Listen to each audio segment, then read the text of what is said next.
Hello everyone. Good morning. Good morning. ഏ, എല്ലാവരും ഹാപ്പിയായി ഹെൽത്തി ആയിരിക്കുന്നു എന്ന് കരുതുന്നു. ഫസ്റ്റ് ഓഫ് ഓൾ നമ്മുടെ മോർണിംഗ് സൈക്കിള് വളരെ മനോഹരമായിട്ട് ജൈത്രയാത്ര നടത്തിക്കൊണ്ടിരിക്കുകയാണ്. ഒരു 5:30 AM മോർണിംഗ് സർക്കിളാണ് നമ്മളത്. അതിനു വേണ്ടിയിട്ട് ആദ്യത്തെ അപ്രീഷിയേറ്റ് ചെയ്യേണ്ടത് നമ്മുടെ സജന മാമിനെയാണ്. ഇതിനെ അവസരം ഞാൻ ഉപയോഗപ്പെടുത്താണ്. കാരണം ഇത്രയും നല്ല രീതിയിൽ ഈ ഒരു മോർണിംഗ് സർക്കിളിനെ യോജിപ്പിച്ച് മുന്നോട്ട് കൊണ്ടുപോകുന്ന ഒരു കാര്യം. അതുപോലെ തന്നെ ഇംബിൾ അക്കാഡമി, ഫൈസൽ സാർ, എല്ലാവരും ഈ ഒരു പ്ലാറ്റ്ഫോം ഇങ്ങനെ ഒരു നല്ല മനോഹരമായിട്ട് കൊണ്ടുപോകണമെന്നുണ്ടെങ്കിൽ ഒരു പാഷനേറ്റ് ആവണം. അപ്പോൾ എനിവേ, കൺഗ്രാറ്റുലേഷൻ ആൻഡ് അപ്രീഷിയേറ്റ്. അതേപോലെ തന്നെയാണ് ഇത് കേൾക്കാനായിട്ട് ഇതിലേക്ക് ജോയിൻ ചെയ്യുന്നവര്. 5:30 എന്നൊക്കെ പറയുമ്പോൾ ഒരു 5 മണിക്കെങ്കിലും എഴുന്നേൽക്കണം നമ്മൾ, അല്ലെ? 5 മണിക്കൊക്കെ എഴുന്നേറ്റിട്ട് ഇതിനു വേണ്ടി മാത്രമായിട്ട് നമ്മൾ സമയം കണ്ടെത്തിയിട്ട് നമ്മൾ വരണം. അപ്പോൾ നിങ്ങളെ കൂടി ഞാൻ അപ്രീഷിയേറ്റ് ചെയ്യാണ്. ഞാൻ എന്നെ പരിചയപ്പെടുത്താം. എൻ്റെ പേര് സാഹിർ മുഹമ്മദ്. ഞാൻ കാസർഗോഡ് ജില്ലയിലെ മാവിലാടം എന്ന സ്വദേശമാണ്. ഞാൻ കൗൺസിലിംഗ് സൈക്കോളജിസ്റ്റ് ആൻഡ് ട്രെയിനറായിട്ട് വർക്ക് ചെയ്തുകൊണ്ടിരിക്കുകയാണ്. വിംബിൾ അക്കാഡമിയുടെ അലുമിനി സ്റ്റുഡന്റ് കൂടിയാണ്. Okay, UAE 4 AM. യെസ്, UAE-ലുള്ളവരുണ്ട്, പുറത്തുള്ളവരുണ്ട്, ലോസ് ആഞ്ചലസിലുള്ള ആളുകളുണ്ട്. അപ്പോൾ എനിവേ എല്ലാവരെയും അപ്രീഷിയേറ്റ് ചെയ്യാണ്. നമുക്കിന്ന് ഡിജിറ്റൽ ഡിസിപ്ലിൻ എന്ന വിഷയത്തെ കുറിച്ച് സംസാരിക്കാം. ഡിജിറ്റൽ ഡിസിപ്ലിൻ ആരെങ്കിലും കേട്ടിട്ടുണ്ടോ? ഡിജിറ്റൽ ഡിസിപ്ലിൻ കേട്ടിട്ടുണ്ടോ ആരെങ്കിലും? ഉണ്ട് ഉണ്ട്. ഉണ്ട്. ഡിസിപ്ലിൻ നമ്മളെല്ലാവരും കേട്ടിട്ടുണ്ടാവും, അല്ലെ? നമ്മൾ പലപ്പോഴും സ്കൂളിലൊക്കെ കേട്ടിട്ടുണ്ടാവും. ഇങ്ങനെ ഒരു ഡിസിപ്ലിൻ ഇല്ലാത്തൊരു ബാച്ച് നിങ്ങൾ മാത്രമായിരിക്കും, നിങ്ങളൊരു ഡിസിപ്ലിൻ ഇല്ലാത്തൊരു ക്ലാസ് നിങ്ങളാണെന്ന് പലപ്പോഴും നമ്മൾ കേൾക്കാറുണ്ട്, അല്ലെ? എന്നാൽ നമ്മൾ ഡിജിറ്റൽ യുഗത്തിലേക്ക് വന്നപ്പോ ഡിജിറ്റൽ ഡിസിപ്ലിൻ കൂടി നമ്മുടെ ജീവിതത്തിലേക്ക് കടന്നുകൂടേണ്ട ഒരു സാഹചര്യത്തിലൂടെയാണ് നമ്മൾ കടന്നു പോകുന്നത്. കാരണം ഡിജിറ്റൽ എന്ന് പറയുന്നത്, നമ്മൾ ഒരിക്കലും ടെക്നോളജിയെ നമ്മൾ സെർവന്റ് ആക്കുക എന്നതിനപ്പുറത്ത് നമ്മൾ ടെക്നോളജിയുടെ സെർവന്റ് ആയിട്ട് മാറരുത്. നമ്മൾ ആലോചിക്കുക, ഞാൻ അങ്ങനെയാണോ? നമ്മൾ സ്വയം ആലോചിക്കുക, ഞാൻ അങ്ങനെയാണോ? ഞാൻ ഒരു ടെക്നോളജിയെ സെർവന്റ് ആക്കുന്നതിന് പകരം ടെക്നോളജി എന്നെ സെർവന്റ് ആക്കുകയാണോ എന്ന് നമ്മൾ ചിന്തിക്കുക. കോളനി പോർട്ടർ എന്ന് പറയുന്ന ഒരാൾ പറയുന്നുണ്ട്, നമ്മുടെ സമയ ഉപയോഗത്തെയും ടെക്നോളജിയെ കുറിച്ചുള്ള വിചാരങ്ങൾ മാറ്റും എന്നുള്ളതാണ്. ശരിക്കും ഇത് സത്യസന്ധമായ ഒരു കാര്യമാണ്. നമ്മുടെ ജീവിതത്തിന്റെ എല്ലാ മേഖലകളും ടെക്നോളജി നിറഞ്ഞിട്ടുണ്ട്. A to Z കാര്യങ്ങൾ നിങ്ങൾക്കൊക്കെ അറിയാം. ഉപയോഗിച്ചിട്ട് നമ്മുടെ വീട്ടിൽ ഇപ്പൊ എന്തൊക്കെ സാധനങ്ങളുണ്ട്? കുറച്ച് അരി, കുറച്ച് പഞ്ചസാര, കുറച്ച് ടൊമാറ്റോ, അങ്ങനെ എന്തൊക്കെ കാര്യങ്ങളുണ്ടോ ആ കാര്യങ്ങൾ എക്ക് കൊടുത്തു കഴിഞ്ഞാൽ തിരിച്ചു പറയും ഇന്ന് വീട്ടിലുണ്ടാക്കേണ്ട ഭക്ഷണം എന്താണെന്ന്. ആ രീതിയിലേക്ക് വളർന്നിട്ടുണ്ട്. അതുപോലെ തന്നെ നമ്മൾ എക്ക് അഡിക്റ്റ് ആയിട്ടുണ്ട്, ഡിജിറ്റലിന് അഡിക്റ്റ് ആയിട്ടുണ്ട് എന്നുള്ളതാണ്. സ്റ്റീവ് ജോബ്സിനെ അറിയാത്തവർ ആരെങ്കിലും ഉണ്ടോ? സ്റ്റീവ് ജോബ്സ്, എത്ര പേർക്ക് സ്റ്റീവ് ജോബ്സിനെ അറിയാം? മൈക്കോണാക്കാൻ പറ്റാത്തവർ ജസ്റ്റ് ചാറ്റ് ചെയ്താൽ മതി. സ്റ്റീവ് ജോബ്സിനെ അറിയാത്തവരുണ്ടോ? ഓക്കെ, സ്റ്റീവ് ജോബ്സ് എന്ന് പറയുന്നത് നമ്മുടെ ആപ്പിൾ ഫൗണ്ടർ ആണ്. സ്റ്റീവ് ജോബ്സ്, അദ്ദേഹത്തിന്റെ ഒരു ചരിത്രം വായിച്ചിട്ടുണ്ടായിരുന്നു. അദ്ദേഹത്തിന്റെ മക്കള് ഐപാഡ് ഉപയോഗിക്കുന്ന അദ്ദേഹം ഒരിക്കലും ഇഷ്ടപ്പെട്ടിട്ടില്ല എന്നുള്ളതാണ്. അദ്ദേഹത്തിന്റെ മക്കൾ ഐപാഡ് ഉപയോഗിക്കുന്നത് ഇഷ്ടപ്പെട്ടില്ല. അദ്ദേഹമാണ് അതിന്റെ ഫൗണ്ടർ. നമ്മുടെ ലൈഫിന്റെ ഒരു കാര്യം എടുത്തു നോക്കുക. നമ്മുടെ ഈ കൂട്ടത്തിൽ അബ്ദുൾ റൌഫ് സാറാണ് ടെക്നോളജി, ഈ ഒരു ആപ്പിൾ എന്ന് പറയുന്ന ഈ പ്രൊഡക്റ്റിന്റെ ഫൗണ്ടർ. ആപ്പിളിന് ഐപോഡ് ഉണ്ട്, ഐപാഡ് ഉണ്ട്, ഐഫോൺ ഉണ്ട്, അങ്ങനെ എല്ലാ കാര്യങ്ങളും ഉണ്ട്. നമ്മളാണെങ്കിൽ എന്തായിരിക്കും? നമ്മുടെ അച്ഛനൊരു ഫോണ്, അമ്മയ്ക്കൊരു ഫോണ്, കുട്ടിക്കൊരു ഐപാഡ്, താഴത്തുള്ള കുട്ടിക്കൊരു ഐപാഡ്, അങ്ങനെ എല്ലാം കൊണ്ടും നമ്മൾ കുടുംബം വളരെ മനോഹരമായിട്ട് നമ്മൾ കുടുംബത്തെ സന്തോഷിപ്പിക്കാൻ വേണ്ടി നമ്മൾ ശ്രമിക്കും. എന്നാൽ ഇവിടെയാണ് സ്റ്റീവ് ജോബ്സ് വ്യത്യസ്തനാകുന്നത്. അദ്ദേഹം പറയുന്നുണ്ട്, അദ്ദേഹത്തിന്റെ മക്കൾ ഐപാഡ് ഉപയോഗിക്കാൻ അദ്ദേഹം ഇഷ്ടപ്പെട്ടിട്ടില്ല, അദ്ദേഹത്തിന്റെ മക്കൾക്ക് അത് കൊടുത്തിട്ടില്ല എന്നുള്ളതാണ്. Even the creators of tech know the dangers of over use. അതിന്റെ ഓവർ യൂസിന് എത്രമാത്രം ഡേഞ്ചറസ് ഉണ്ട് എന്ന് അവർക്ക് മനസ്സിലായി എന്നുള്ളതാണ് അതിന്റെ ഏറ്റവും വലിയൊരു കാര്യം എന്ന് പറയുന്നത്. നമുക്കത് മനസ്സിലായോ ഇല്ലയോ എന്നുള്ളതാണ് നമ്മുടെ ഇന്നത്തെ ചർച്ച. ടെക്നോളജി എന്ന് പറയുന്നത് ഒരു ഉപകരമാണ്. നമ്മുടെ ജീവിതമായിട്ട് അതിനെ ഒരിക്കലും റിലേറ്റ് ചെയ്യരുത്. ഫുള്ളായിട്ട് 100% നമ്മുടെ ജീവിതം മൊത്തം ടെക്നോളജിയിലേക്ക് നമ്മൾ കൊടുക്കരുത്.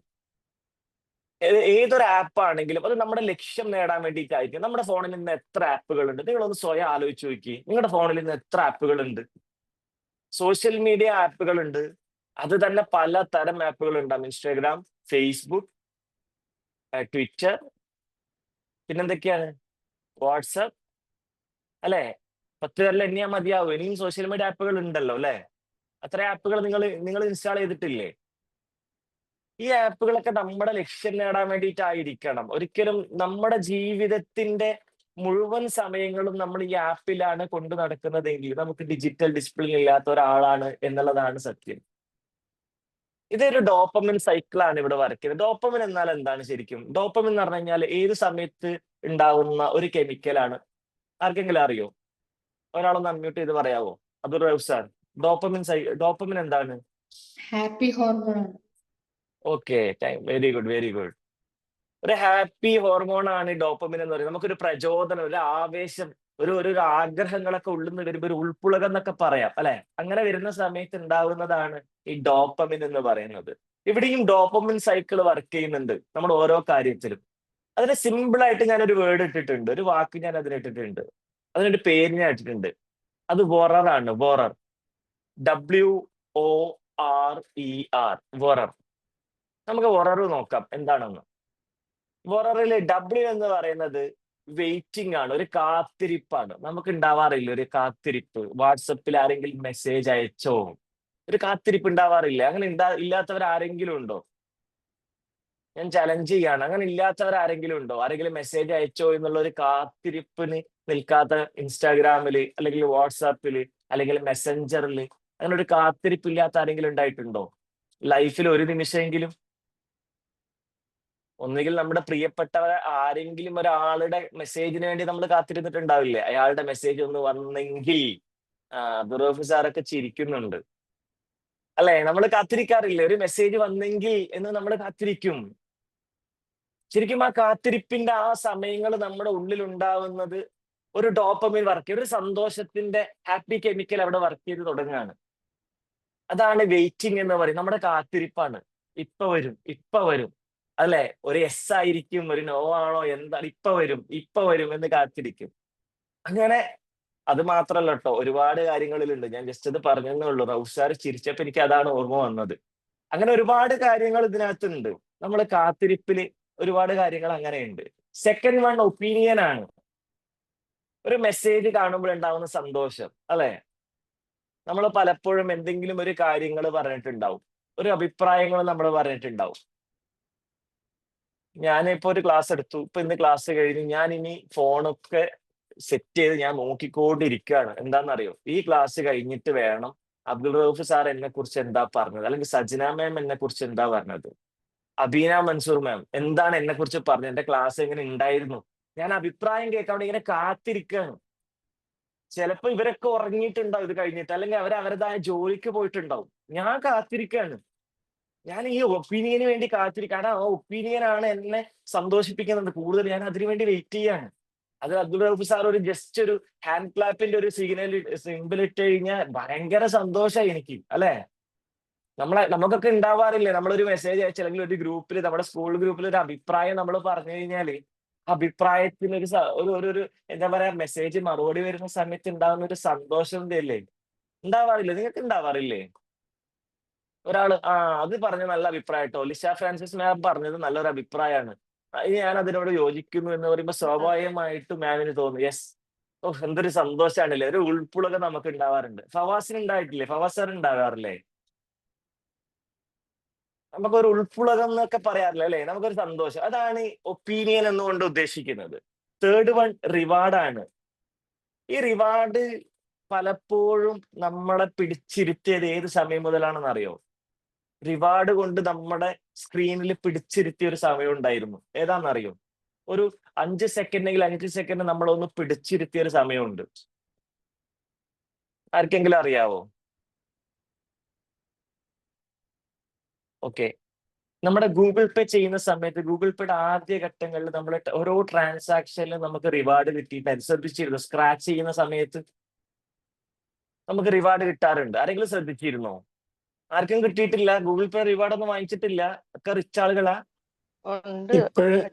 ഇപ്പോഴും കിട്ടും. നോർത്ത് ഇന്ത്യയിലെ ഏതോ കേൾക്കാത്ത ഒരു ഷോപ്പിലെ അതെ അതെ. ഗ്ലാസ് വാങ്ങിച്ചാൽ ABCD ബാങ്കിൽ ഒരു അക്കൗണ്ട് തുടങ്ങി 1000 രൂപ കിട്ടുന്നൊക്കെ അല്ലെ? അതെ അതെ അതെ, ഓക്കെ ഫൈൻ. പക്ഷെ നമുക്ക് ഇപ്പൊ അറിയാം. എന്നാലും നമ്മൾ അതിനൊന്ന് സ്ക്രാച്ച് ചെയ്ത് നോക്കും. നമ്മൾ സ്ക്രാച്ച് ചെയ്ത് നോക്കും. പക്ഷെ ആ സ്ക്രാച്ച് ചെയ്യുന്നതിന്റെ ഒരു സെക്കൻഡ് മുമ്പ് നമുക്കുണ്ടാകുന്ന ഒരു സന്തോഷമുണ്ട്. അത് ഒരു 5 രൂപ വിൻ ചെയ്തു എന്നാണെങ്കിൽ പിന്നെ പറയണ്ട. 5 കോടിക്ക് കിട്ടിയൊരു സന്തോഷാണ് അല്ലെ നമുക്ക് റിവാർഡ് കിട്ടിയപ്പോ. നേരെ മറിച്ച് ഒരു ബെറ്റർ ലക്ക് നെക്സ്റ്റ് ടൈം എന്ന് കാണിച്ചു കഴിഞ്ഞാലോ നമുക്ക് തോന്നും ആകെ ഒരു ചടപ്പായിരിക്കും. എന്ത് പരിപാടിയാ കാണിച്ചില്ലേ? നമുക്ക് ഭയങ്കര ഒരു സങ്കടം വരും. അതാണ് ഈ റിവാർഡിനെ കൊണ്ട് ഉദ്ദേശിക്കുന്നത്. റിവാർഡ് ഗൂഗിൾ പേ മാത്രമല്ല കേട്ടോ, ഏത് കാര്യത്തിലാണെങ്കിലും നമുക്ക് നമ്മളിപ്പോ ഒരു നേരത്തെ പറഞ്ഞതുപോലെ ഇരിക്കട്ടെ ഒരു കുതിരപ്പവൻ എന്ന് പറഞ്ഞിട്ട് നമുക്ക് തരുമ്പോ ഒരു സന്തോഷം ഉണ്ടാവാറുണ്ട്. ആരെങ്കിലുമൊക്കെ സംസാരിക്കുമ്പോ ഫവാസ് സാറിന് ഇരിക്കട്ടെ ഒരു കുതിരപ്പവൻ എന്ന് പറയുമ്പോൾ ഭയങ്കര സന്തോഷമാണ്. എനിക്ക് അങ്ങനെ പറഞ്ഞല്ലോ. ശരിക്കും കുതിരപ്പവനൊന്നും കിട്ടാനില്ല. പക്ഷെ ആ ഒരു റിവാർഡ് കിട്ടുമ്പോഴുണ്ടാകുന്ന ഡോപ്പമിൻ അവിടെ വർക്ക് ചെയ്യാണ്. ഇതേ കാര്യമാണ് നമ്മുടെ സ്ക്രീനിൽ പിടിച്ചിരിക്കുന്ന പല കാര്യങ്ങളും. നമ്മളൊരു ഗ്രൂപ്പിലേക്ക് എന്തെങ്കിലുമൊക്കെ ഇടുമ്പോൾ അതിനൊക്കെ കുറെ പുഷ്പങ്ങളും കുറെ ഹാൻഡ് ക്ലാപ്പും കുറെ കാര്യങ്ങളൊക്കെ കിട്ടുമ്പോൾ അത് റിവാർഡ് ആയിട്ടാണ് നമ്മുടെ ബ്രെയിൻ അത് സ്വീകരിക്കുന്നത്. ബ്രെയിൻ ഇതൊക്കെ സ്വീകരിക്കുകയാണ്, റിവാർഡായിട്ട് മൊത്തം സ്വീകരിക്കുകയാണ്. അപ്പൊ നമ്മുടെ ഡോപ്പമിൻ സൈക്കിൾ അവിടെ വീണ്ടും വർക്ക് ചെയ്ത് തുടങ്ങുകയാണ്. അവിടെ നമ്മളെ പിടിച്ചങ്ങിരുത്തും, ഒന്നുകൂടെ പിടിച്ചിരുത്തും. ഒരു 5 മിനിറ്റ് കൂടി ഇരിക്കാം. ഇനി ആരെങ്കിലും പറഞ്ഞാലോ? അൻസാർ സാറ് കൂടി ഉണ്ടല്ലോ ലൈനിൽ, കാളും ക്ലാസ്സിൽ ഉണ്ടായിരുന്നല്ലോ. അപ്പൊ എന്തെങ്കിലും പറഞ്ഞാലോ? അതുകൊണ്ട് ഒരു 5 മിനിറ്റ് കൂടി ഇരിക്കുക. ആ സമയത്ത് എനിക്ക് ചെയ്യാൻ ഒരുപാട് കാര്യങ്ങൾ ഉണ്ടാകും. കാരണം ആര് പറഞ്ഞാലും ഇത് വാട്സപ്പ് ആണ്, അവിടെ കിടക്കും. ആ സംഭവങ്ങൾ അവിടെ വരും. പക്ഷെ അപ്പൊ തന്നെ കേൾക്കണം, അപ്പൊ തന്നെ കാണണം. ഒരു സന്തോഷം, ഒരു വെയിറ്റിംഗ് ആണ് അവിടെ. ആ റിവാർഡ് കിട്ടാൻ വേണ്ടിയിട്ട് വെയിറ്റിംഗ് ആണ്. ഇതാണ് റിവാർഡിൽ നമുക്ക് പറയാനുള്ളത്. പിന്നെ ഉണ്ടാകുന്നത് എക്സ്പെക്ടേഷൻ എന്ന് പറയുന്നത്. ഹോം എന്ന് പറയുന്ന സിനിമയിൽ നസീം ഗഫൂർ എന്ന് പറയുന്ന ആ ഒരു ആക്ടർ ഫ്രിഡ്ജ് തുറക്കുന്ന ഒരു രംഗമുണ്ട്. ആർക്കെങ്കിലും ഓർമ്മ ഉണ്ടോ? ഫ്രിഡ്ജ് തുറക്കുമ്പോ അമ്മ ചോദിക്കുന്നുണ്ട്, എന്തിനാണ് ഇത്ര മാത്രം തുറന്നുകൊണ്ടിരിക്കുന്നത്, നേരത്തെ അല്ലേ തുറന്നു? ആരെങ്കിലും ആ ഒരു സീക്വൻസ് ആർക്കെങ്കിലും ഓർമ്മ ഉണ്ടോ? ഞാൻ കണ്ടിട്ടുണ്ട്. അപ്പൊ അദ്ദേഹം തിരിച്ചു പറയുന്ന ഒരു മറുപടി ഉണ്ട്. വാട്സപ്പ് ആയാലും ഫ്രിഡ്ജ് ആയാലും ഇടക്കിടക്ക് തുറന്നു, ഒന്നും ഇല്ലാന്ന് പറഞ്ഞാൽ ഇടക്കിടക്ക് തുറന്നു നോക്കിയില്ലെങ്കിൽ ഒരു സമാധാനം ഉണ്ടാവില്ല എന്നല്ലേ?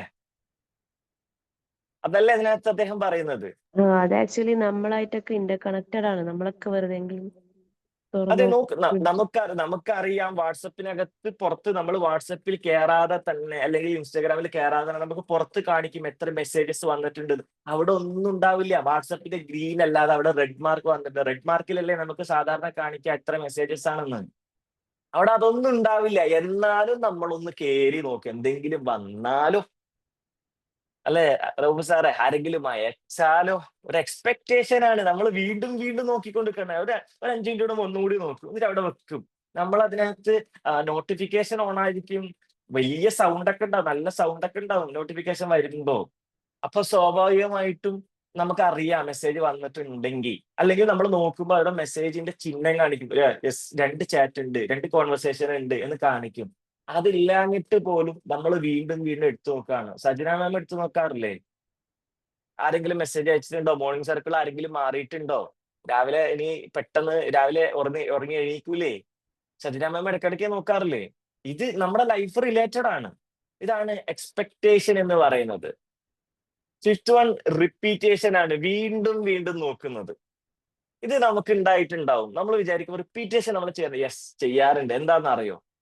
ഒന്നുകിൽ നമ്മൾ ഫോണിൽ എടുത്ത ഒരു ഫോട്ടോ മതി. ആ ഫോട്ടോ ഒരു വട്ടം നമ്മൾ നോക്കും. ഒരു നല്ലൊരു ഫംഗ്ഷന് നമ്മളൊരു ഫോട്ടോ എടുക്കും. ഒരു വട്ടം നമ്മൾ ഫോണിൽ ഒന്ന് ഫോട്ടോ നോക്കും. കുറച്ച് കഴിഞ്ഞിട്ട് നമ്മൾ ഫോണൊക്കെ മാറ്റി വെച്ചിട്ട് ഒന്നുകൂടി ആ ഫോണിൽ ഒന്നുകൂടി നോക്കും. എന്നിട്ട് അതൊക്കെ ഒന്ന് സൂം ചെയ്ത് നോക്കും. മൂക്കൊക്കെ നേരുണ്ടോ, കണ്ണ് നേരുണ്ടോ, കണ്ണ് അടച്ചിട്ടുണ്ടോ? ഫസ്റ്റ് നോക്കിയപ്പോ നമുക്ക് കണ്ണ് അടച്ചിട്ടുണ്ടാവില്ല. നമ്മൾ രണ്ടാമത് നോക്കുമ്പോ കണ്ണ് ചെറുതായിട്ടൊന്ന് അടച്ചതായിട്ട് തോന്നും. വീണ്ടും നമ്മൾ അവിടെ മാറ്റി വെക്കാം. ഉഷാറാണ്, അടിപൊളിയാണ്, എന്നെ കാണാൻ വേണ്ടി ഞാൻ നല്ല സൂപ്പറാണ്, അവിടെ മാറ്റി വെക്കും. സ്റ്റാറ്റസ് വെച്ചാ പിന്നെ പറയണ്ട. ആ സ്റ്റാറ്റസ് സ്റ്റാറ്റസ് ഞാൻ പറയാൻ പോവാണ്. അപ്പൊ തന്നെ അനുഭവസ്ഥർ അത് റിലേറ്റഡ് ആണ് നമ്മുടെ ലൈഫ്. നമ്മൾ സ്റ്റാറ്റസ് ഇട്ട് കഴിഞ്ഞാൽ നമുക്കറിയാം 24 hours ആ സ്റ്റാറ്റസിന് ടൈമുണ്ട്. ഞാൻ ഇന്ന് 5 മണിക്ക് ഇട്ട സ്റ്റാറ്റസ് നാളെ 5 മണി വരെ ടൈമുണ്ട്. ഞാൻ നാളെ 4:50 നോക്കിയാൽ മതി ആരൊക്കെ നോക്കിയിട്ടുണ്ട്. ഫവാസ് സാർ നോക്കിയിട്ടുണ്ടോ? ലിഷ ഫ്രാൻസിസ് മാം നോക്കിയിട്ടുണ്ടോ? അൻസാർ സാർ നോക്കിയിട്ടുണ്ടോ? റസ്മി മാം നോക്കിയിട്ടുണ്ടോ? എനിക്ക് ആ സമയത്ത് നോക്കിയാൽ മതി. പക്ഷെ എന്റെ മനസ്സിൽ അത് പറ്റൂലട്ടോ. എനിക്ക് അപ്പൊ നോക്കണം. ഞാൻ ഒരു 5 മിനിറ്റ് അപ്പൊ തന്നെ നോക്കും ആരൊക്കെ നോക്കി. സജിന മാം ലേനുണ്ട്. എന്റെ സ്റ്റാറ്റസ് നോക്കിയിട്ടില്ല. നോക്കുമായിരിക്കും, കാരണം ഞാൻ നല്ല ഫോട്ടോ ആണല്ലോ ഇട്ടത്. ഒരു 5 മിനിറ്റ് കഴിഞ്ഞ് വീണ്ടും നോക്കും. റൌഫ് സാറ് നോക്കി, പക്ഷെ ഒന്നും പറഞ്ഞിട്ടില്ലല്ലോ. സംഭവത്തിൽ റൌഫ് സാറ് വണ്ടിയിൽ ഇങ്ങനെ യാത്ര ചെയ്യാണ്. ആള് ലോസ് ആഞ്ചൽസിലെ മറ്റാണ്. ആള് വണ്ടിയിൽ യാത്ര ചെയ്യുമ്പോൾ സ്റ്റാറ്റസിന്റെ ഭാഗം ഓണാക്കിയിട്ട് ഓരോ സ്റ്റാറ്റസ് ഇങ്ങനെ പോയിക്കൊണ്ടിരുന്നതാണ്. ആളിന്നെ കണ്ടിട്ട് പോലും ഇല്ല അവിടെ. പക്ഷെ എന്നാൽ എന്റെ മനസ്സിൽ തോന്നും അതെന്താ ഒന്നും പറയാതിരുന്ന്. എന്നിട്ട് ഞാൻ വീണ്ടും നോക്കും. റിപ്പീറ്റേഷനിൽ കിട്ടുന്ന ഒരു സന്തോഷം ഉണ്ടാവും. അതിലൂടെ നമുക്കൊരു സ്ട്രെസ്സും വരും. അതെന്താ റൌഫ് സാർ ഒന്നും പറയാതെ, ഞാനായിട്ട് നല്ല ബന്ധാണല്ലോ, അതെന്താ ഒന്നും പറയാതിരുന്നത്, എന്റെ നല്ല ഫോട്ടോ ആണല്ലോ, അല്ലെ ഞാൻ നല്ല എഴുത്താണല്ലോ എഴുതിയത്. അല്ലെ നമ്മൾ 24 മണിക്കൂറുള്ള ഒരു സ്റ്റാറ്റസിൽ നമ്മൾ എത്ര വട്ടം നോക്കാറുണ്ട്? അല്ലെ നമ്മളൊക്കെ റിലേറ്റഡ് അല്ലേ? ഇടയ്ക്കിടയ്ക്ക് എടുത്ത് നോക്കുക. ഇതാണ് നമ്മൾ വൊറർ കൊണ്ട് ഉദ്ദേശിക്കുന്നത്. നമ്മുടെ ഡോപ്പമിൻ സൈക്കിൾ വർക്ക് ചെയ്യുന്നത് ഇവിടെയാണ്. Worer, WORER, waiting, opinion, reward, expectation, repetition. Worer എന്തായാലും നമുക്ക് എല്ലാവർക്കും ഉണ്ടെന്ന് മനസ്സിലായി അല്ലെ? ഈ വൊററെ തന്നെ നമുക്ക് മാറ്റിയെടുക്കണം. ശരിക്കും സ്ക്രീൻ അഡിക്ഷൻ സംഭവിക്കുന്നത് സോഷ്യൽ മീഡിയ, ഗെയിമുകൾ, യൂട്യൂബ് ചാറ്റുകൾ, എല്ലാ സംഭവങ്ങളുമാണ് നമ്മുടെ സ്ക്രീനിൽ സ്ക്രീൻ അഡിക്ഷൻ എന്ന് പറയുന്നത്. ഇൻഫിനിറ്റ് സ്ക്രോൾ എന്ന് പറഞ്ഞാൽ എന്താണ്? ഇൻഫിനിറ്റ് സ്ക്രോൾ ആർക്കെങ്കിലും അറിയാം? ഇൻഫിനിറ്റ് സ്ക്രോൾ എന്ന് പറഞ്ഞാൽ എന്താണ്?